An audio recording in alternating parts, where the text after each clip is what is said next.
Alright, so I was doing some genealogy and I found out something really cool. Genealogy is family history, in case you don't know that. That's where you study who your ancestors are. And I found out my 8th great grandma's grandson is Johnny Appleseed. So I'm related to Johnny Appleseed. Yay, John Chapman.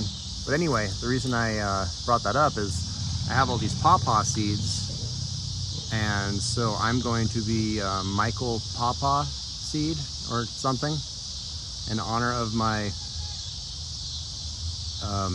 second cousin 8 times removed. Yeah, so kind of cool. I'm related to Johnny Appleseed. So now I'm gonna call myself Johnny Paw Paw Seed. No, Michael Paw Paw Seed or something.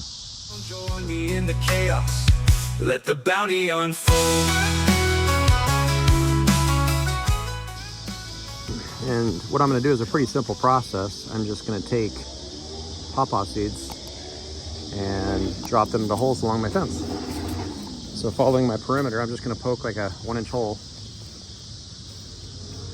I can do this with one hand. Drop a seed.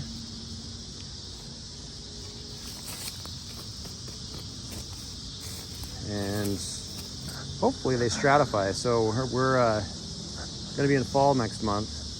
And so these basically need like 90 to 100 hours of cold in order to germinate, which means you want to put them in the ground in fall or stick them in your refrigerator all over winter. So those are those two options. And I'll probably put some in the fridge over winter just so I can watch and see what happens. Because I'm kind of curious, like if you've done this before, do they actually start sprouting in the fridge, or do you just keep them in the fridge for 3 months and then take them out of the fridge and plant them and they just start growing? Like, do you actually see them start sprouting in the fridge? And the reason I ask is I've done that with apple seeds before, and the apple seeds actually started sprouting on the paper towel in the refrigerator. So I've never done Paw Paw seeds before. I mean, honestly, I planted them the first year I was here. I got like 5 of them from someone. Planted them somewhere in my yard and I forgot about them. I think I did it along the fence. It just never came up. So I'm not exactly sure. So this time I'm gonna plant some. Well, I have a bag of like 1,000 seeds. So I'll probably plant a bunch, maybe half the bag along the perimeter. And then the rest of them I'll try to cold stratify in a bag and see what happens.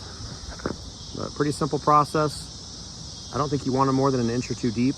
And usually you know that because the seeds have enough energy to sprout about twice the length of the seed.